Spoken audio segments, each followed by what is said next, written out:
Hi friends, welcome to Kumbakonam queen channel. நான் உங்கள் சாந்தி. இன்றைக்கி நம்ம பார்க்க போகிறது இன்னம்பூரில் இருக்க அருள்மிகு எழுத்தறிவுநாதர் கோயில். இந்த எழுத்தறிவுநாதர் கோயிலுங்கிறது என்னென்ன சிறப்பு வாய்ந்தது அப்படிங்கிறதெல்லாம் பற்றி டீட்டெயிலாக இந்த ஃபுல் வீடியோவில் இருக்குது. கண்டிப்பாக நீங்கள் பாருங்கள். இது எங்கே இருக்குது அப்படின்னு பார்த்தோம்னா, நம்ம கும்பகோணத்துலேருந்து 20 நிமிஷம் தான் ட்ராவலு. கிட்டத்தட்ட ஒரு 7 கிலோமீட்டர். நம்ம சுவாமி மலையிலேருந்து 7 நிமிஷம் தான் ஆகும் இந்த கோயிலுக்கு வரத்துக்கு. ஒரு 3.5 கிலோமீட்டர் வரும். இங்கே என்ன அப்படின்னு சிறப்புன்னு பார்த்தோம்னா, திருமண தடை கண்டிப்பாக இங்கே சாமி கும்பிட்றவங்களுக்கு திருமண தடை நீங்கும். குழந்தைகள்னால வாய் பேச முடியல அப்படின்னு சொன்னால் கண்டிப்பாக இந்த கோயிலுக்கு ஒரு டைம் அழைச்சிட்டு வாங்க. இங்கே தேன் வாங்கி அர்ச்சனை பண்ணிவிட்டு அந்த தேனை நாக்கில் தொட்டு வைக்கிறது இங்கே ரொம்ப சிறப்பான ஒன்று. இன்னும் அப்படிங்க நிறைய இந்த கோயிலை பற்றி பேச வேண்டியது நிறைய இருக்குது. ஃபுல் வீடியோ பாருங்கள். நான் இதை பற்றி ஃபுல் டீட்டெயில்ஸ் சொல்லியிருக்கேன். நான் சொல்லியிருக்கிறத விட குருக்கள் இந்த கோயிலை பற்றி தெளிவாகவும் இங்கே இருக்க பரிகாரத்தை பற்றி இங்கே நிறைய சொல்லியிருக்காங்க. நீங்கள் இந்த ஃபுல் வீடியோவை பார்த்து தெரிஞ்சுக்கோங்க. அப்புறம் இந்த கோயிலில் பார்த்தீங்கன்னா, அம்பாள் தாயார் 2 ரூபத்தில் நமக்கு காட்சி கொடுக்குறாங்க. நித்திய கல்யாணி ரூபம். இது கல்யாண திருமண தடை நீங்கிறதுக்கு நித்திய கல்யாணியாக இங்கே அம்பாள் கல்யாண கோலத்தில் நமக்கு காட்சி கொடுக்குறாங்க. அதனால தான் இங்கே திருமண தடை நீங்குங்கிற. கண்டிப்பாக ஒரு டைம் நீங்கள் போயிட்டு வாங்க. யாருக்காவது திருமணத்தில் ஏதாவது தோஷங்கள் இருந்தாலும், நவக்கிரக தோஷங்கள் இருந்தாலும், நம்மளோட முன் ஜென்ம பூர்வ ஜென்ம பாவங்கள் இருந்தாலும் கண்டிப்பாக இந்த கோயிலுக்கு போனால் அது நீங்கிடுங்கிறாங்க. இன்னொரு கோலம் என்னன்னு பார்த்தா, சுகுந்த குந்தல அம்பாள் அப்படிங்கிற ஒரு இதாகவும் தாயார் நமக்கு காட்சி கொடுக்குறாங்க. நாம் பார்த்துட்டு இருக்க இந்த திருத்தலம் காவிரியோட வடக்கரையில் அமைஞ்சிருக்க 54 ஸ்தலங்களில் இது 45வது திருத்தலம் அப்படின்னு சொல்லலாம். இந்த திருத்தலத்தில் பார்த்தீங்கன்னா, நீங்கள் இப்போ பாருங்களேன், முன்னாடி என்ட்ரன்ஸில் இருக்க இந்த கோபுரம், எல்லா கோயில்லையுமே அந்த கருவறைக்கு மேலே கோபுரம் இருக்கும். இங்கே தமிழ்நாட்டிலே 3 கோயிலில் மட்டும்தான் கோபுரம் யானை படுத்திருப்பது போல் அமைந்திருக்கும். அதில் ஒன்று முக்கியமான ஸ்தலம் தான் இது. அந்த 3 கோயில்களில் இந்த திருக்கோயிலும் ஒன்று. இங்கே ஏன் விமானம் யானை படுத்திருப்பது போல் அமைஞ்சிருக்கு அப்படின்னு பார்த்தோம்னா, இங்கே தேவேந்திரனோட ஐராவதம் அப்படிங்கிற யானை துர்வாசக முனிவரால் சாபம் பெற்று இங்கே இருக்க தடாகத்தில் ஸ்நானம் பண்ணி தான் அதோட சாபத்தை போக்கிக்கிச்சுன்னும், அதனால் இங்கே இருக்க தீர்த்தத்துக்கு ஐராவத தீர்த்தம் என்ற பெயரும் உண்டுங்கிறாங்க. இந்த விமானத்துக்கு பேர் கஜபிரஷ்ட விமானம் அப்படின்னு சொல்கிறாங்க. இந்த திருக்கோயிலில் சூரியன் வழிபட்டு தன்னோட ஒளியை மிகைப்படுத்தி கொண்டதா சொல்கிறாங்க. இனன் அப்படின்னா சூரியனும், நம்புவூர் அப்படிங்கிறதான் இனன் நம்புவூர் அப்படிங்கிறது இன்னம்பூர் அப்படின்னு இப்போ வளைக்கப்படுது. இந்த கோயிலில் பார்த்தீங்கன்னா ரொம்ப அழகாக இருந்துச்சு. கோலமெல்லாம் சிவன் மாதிரியே போட்டு ரொம்ப அழகாக அற்புதமாக வச்சுருந்தாங்க. ஆனால் நிறைய பேர் பார்த்தீங்கன்னா அந்த தூணில் 90 கொட்டுறது, லப்பர் பேண்ட் போடுறது, அந்த செவுத்தை சுற்றி நம்பர்லாம் எழுதி வச்சுருந்தாங்க. அதை மட்டும் தயவு செஞ்சு பண்ணாதீங்க. ஏன்னா நம்ம கோயிலை இனிமேல் நம்ம தான் பாதுகாக்கணும். நம்மளோட பெருமை இதெல்லாம் நம்ம சொல்லப்போனால் நம்மளோட முன்னோர்கள் நமக்கு கொடுத்ததை நம்ம இன்னும் புதுப்பிச்சு நம்மளோட தலைமுறைகளுக்கு நம்ம அதை கொடுக்கணும்.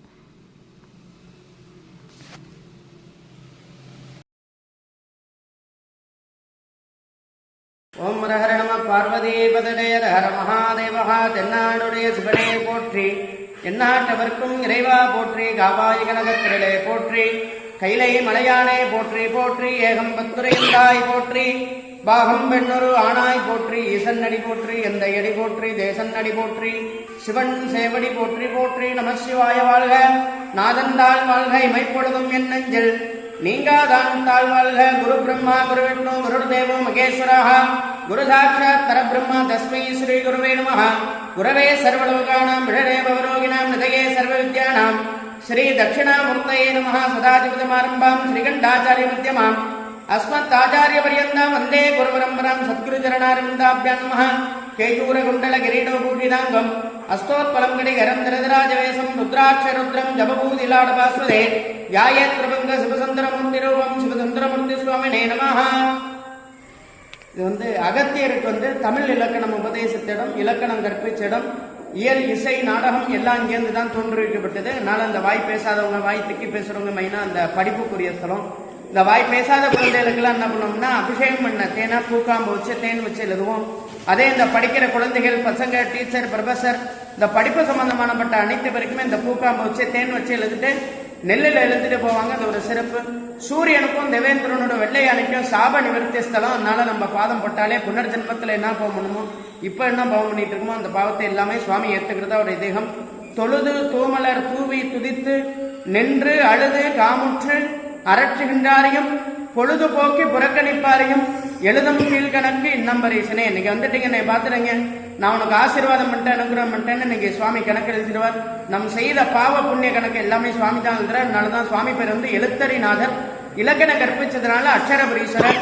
சுவாமியே இங்க வந்து அர்ச்சகரா, பணியாளரா, கணக்காளரா இருந்து சபையில வந்து கொடுத்தடும்.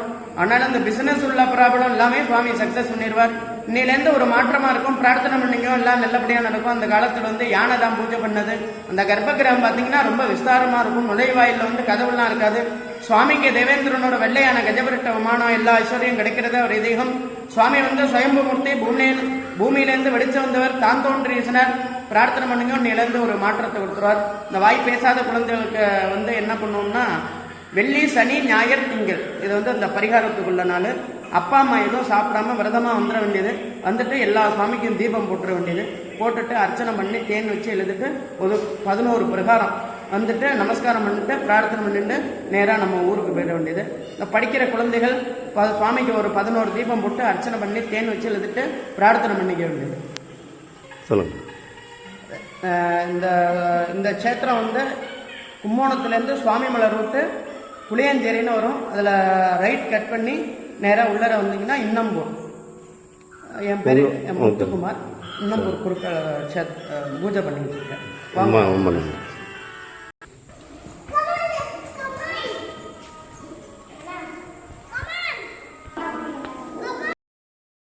இது கோயிலோட கருவறை. நம்ம கோயில் அப்படியே ஒரு ரவுண்டு சுற்றிக்கிட்டே இதில் இன்னொரு கதை இருக்குது, அதை நான் உங்களுக்கு சொல்கிறேன், அவங்க கூட ஷேர் பண்ணிக்கிறேன் எனக்கு தெரிஞ்சதை. சுதர்மன் அப்படிங்கிறவங்க வந்து ஒரு ஆதிசைவர். அவர் வந்து அரசருக்கு கீழே கணக்கராக இருந்திருக்காங்க. ஒரு நாள் என்ன ஆயிருக்கு, அரசருக்கு அவரோட கணக்கில் வந்து சந்தேகம் ஏற்பட்டிருக்கு. அதை சந்தேகம் ஏற்பட்டு உன் கணக்கை என்கிட்ட காலையில் ஒப்படைக்கணும் அப்படின்னு சொல்லும் போது சுதர்மனுக்கு அதை கேட்டு ஐயம் ஏற்பட்டு தன் பழியை போக்கிக் கொள்ள இறைவனை வந்து வென்றாரு. ஏன்னா எந்த பிழையுமே அவர் பண்ணலை, ஆனால் அவர் முழு கணக்கையும் ஒப்படைக்க சொல்லும் போது அதை நினச்சி அவருக்கு ஒரு ஐயம் ஏற்படுது. அப்போ அந்த சிவபெருமானை வேண்டி தவமாக இருக்கார் நைட்டு. அப்போ பார்த்தீங்கன்னா திரும்ப காலையில் போய் மன்னனை போய் பார்க்கும் போது மன்னர் சொல்கிறாரு, நீ தான் என்கிட்ட காலையிலேயே வந்து எல்லா கணக்கையும் ஒப்படைச்சிட்டாரே சுதர்மா, எல்லா கணக்கும் கரெக்டாக இருந்துச்சு, நான் தான் தெரியாமல் உன் மேலே சந்தேகப்பட்டுட்டேன் அப்படின்னு அரசர் சொல்லும் போது அதை கேட்ட சுதர்மன் ஆச்சரியப்படுறாரு. அப்போ தான் என்ன நடந்துச்சுன்னு தெரிய வருது. சுதர்மனுக்காக தன்னோட பக்தருக்காக அந்த சிவபெருமானே போய் ஐயனோட அந்த அரசரோட ஐயத்தையும் போக்கி கணக்கையும் சரியா ஒப்படைச்சிருக்காரு. இதனாலேயே இங்க இருக்க சிவபெருமானுக்கு எழுத்தறிநாதர் அப்படிங்கிற ஒரு பேரு அப்போதான் ஏற்பட்டுச்சு. இந்த கோயில்ல அகஸ்திய மாமுனிவர் இருக்காருல்ல, அவருக்கு வந்து தமிழ் இலக்கணம் வந்து சிவபெருமான் உபதேசித்ததா சொல்றாங்க. அதனால இங்க இருக்க சிவபெருமானுக்கு அச்சரபுரீஸ்வரர் அப்படின்னு சொல்றாங்க. இங்க நம்ம எப்படி சரஸ்வதி பூஜை, ஆயுத பூஜைக்கெல்லாம் வித்யாரம்பம் குழந்தைங்களுக்கு பண்றோம்ல, அதே மாதிரியே இந்த கோயில்ல வந்து சரஸ்வதி பூஜைக்கு, ஆயுத பூஜைக்கு குழந்தைங்களை ஃபர்ஸ்ட் நம்ம ஸ்கூலுக்கு கொண்டு போய் விடுறோம் அப்படின்னா இந்த எழுத்தறிவுநாதர் கோயிலுக்கு கூப்பிட்டு வந்து அந்த நெல்லை வந்து பரப்பி அதுல அச்சரபுரீஸ்வரர் அப்படின்னு எழுதுறாங்க. இது எழுதுறங்காட்டி குழந்தைங்களுக்கு வந்து நல்ல படிப்பறிவு ஞானம் எல்லாம் வளருதுன்னு சொல்றாங்க. நாங்களும் அதை பண்ணியிருக்கோம், நீங்களும் கண்டிப்பா பண்ணி பாருங்க. நம்ம குழந்தைங்களை, எல்லா குழந்தைங்களுமே இந்த உலகத்துல நல்லா படிக்கிற குழந்தைங்க தான். சில பேருக்கு ஆனா அதை வந்து ஒரு டைம் படிச்சாலே மனப்பாடம் ஆயிரும். சில பேருக்கு 1 to 3 times படிச்சாதான் மனப்பாடம் ஆகும். சில பேருக்கு டக்குன்னெலாம் மனப்பாடம் ஆகாது, அப்படிலாம் இருக்கும். ஆனா இந்த அறிவு ஞானம்ங்கிறதெல்லாம் வந்து நம்ம கிட்ட இருந்து மட்டும் தான் வருதுங்கிறோம். நமக்கு மேல ஒரு சக்தி இருக்கு. அதை நான் நம்புறேன். நீங்களும் நம்புனீங்கன்னா கண்டிப்பா இந்த கோயிலுக்கு போயிட்டு வாங்க. இங்க இருக்க சிவபெருமான மனசார கும்பிட்டுட்டு வாங்க. உங்களுக்கு இருக்க கல்வி அறிவு இன்னும் கண்டிப்பா பெருகும். அதுக்கு இந்த சிவன் நமக்கு வழிகாட்டுவாரு. இங்க நடராஜ பெருமான் பாத்தீங்கன்னா கல் சிலையால இருக்காங்க. அது ஒரு வந்து அம்பிகையோட இருக்காங்க. அந்த கல் சிலை வந்து கடல்ல இருந்து எடுத்ததா சொல்றாங்க, கண்டெடுக்கப்பட்டதா. ரொம்ப அழகா இருக்கு. இந்த கோயில் வந்து பிரகாரம் அதை சுத்தி வரப்போ ஒரு மன அமைதி கிடைக்குது. அந்த அமைதியை நீங்க வந்து உணர்ந்து பாருங்க. அந்த சந்தோஷம் நமக்கு இங்க போயிட்டு வந்ததுக்கு அப்புறம் நம்ம குழந்தைங்களோட நாலேஜ் இம்ப்ரூவ்மெண்ட் ஆகுறத நீங்களே வந்து ஃபீல் பண்ணி பார்க்கலாம். குழந்தைங்களுக்கு சொல்லி கொடுங்க. அந்த அமைதியா அந்த கோயில்ல அந்த பிரகாரத்தை சுத்தி வர வைங்க. இந்த ஃபர்ஸ்ட் ஸ்கூலுக்கு போறாங்களா, அப்ப வித்யாரம்பம் மாதிரி இந்த கோயிலுக்கு போய் அச்சரபுரீஸ்வரன் கண்டிப்பா எழுதிட்டு வாங்க. நெல்லை பரப்பி இங்க இருக்க சுவாமிக்கு அர்ச்சனை பண்ணிட்டு குழந்தைங்க பேர்லயும் அர்ச்சனை பண்ணிட்டு வாங்க.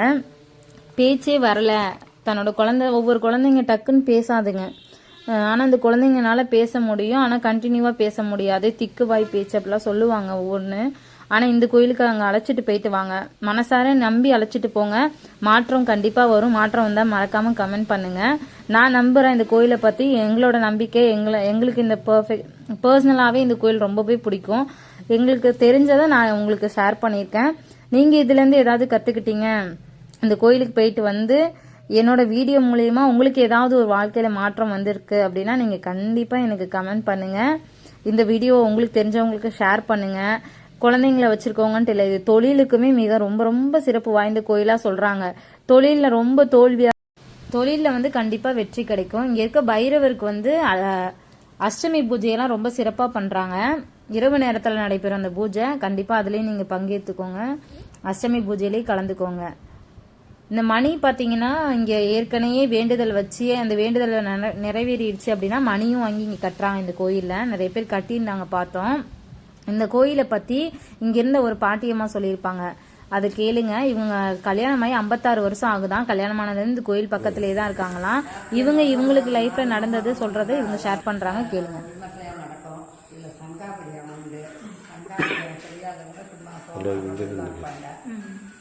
நாங்கள் போனோம் இந்த வருஷம் 2 வருஷமாக முதல் செஞ்சுக்கிட்டு இருந்தோம். ஒரு 10-15 வருஷம் அப்புறம் செய்ய முடியல, நிப்பாட்டிட்டோம். இப்போ 2 வருஷமாக செய்கிறோம். இந்த வருஷம் நல்ல விமர்சையாக திருக்கருகாவூர்லேருந்து எங்கே வந்து நல்ல விமர்சையாக செஞ்சாங்க. நல்லா இருந்தது. கடைசி சோமாரம் வந்து இங்கே 1008 விளக்கு ஏற்று கோவிலை சுற்றி கோயிலுக்குள்ள எல்லாம் நல்லா விமர்சையாக இருக்கும். இங்கே சிவபெருமானுக்கு அர்ச்சனை பண்ணி வாய் பேசாதவங்களுக்கு தேனை நம்ம வாங்கிட்டு வரணுமாம்மா அது?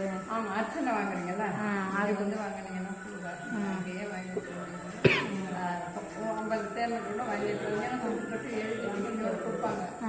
அந்த தேனை கொண்டு வச்சு மோதிரம் இந்த பிள்ளைங்களுக்கு வச்சு வைப்பாங்க.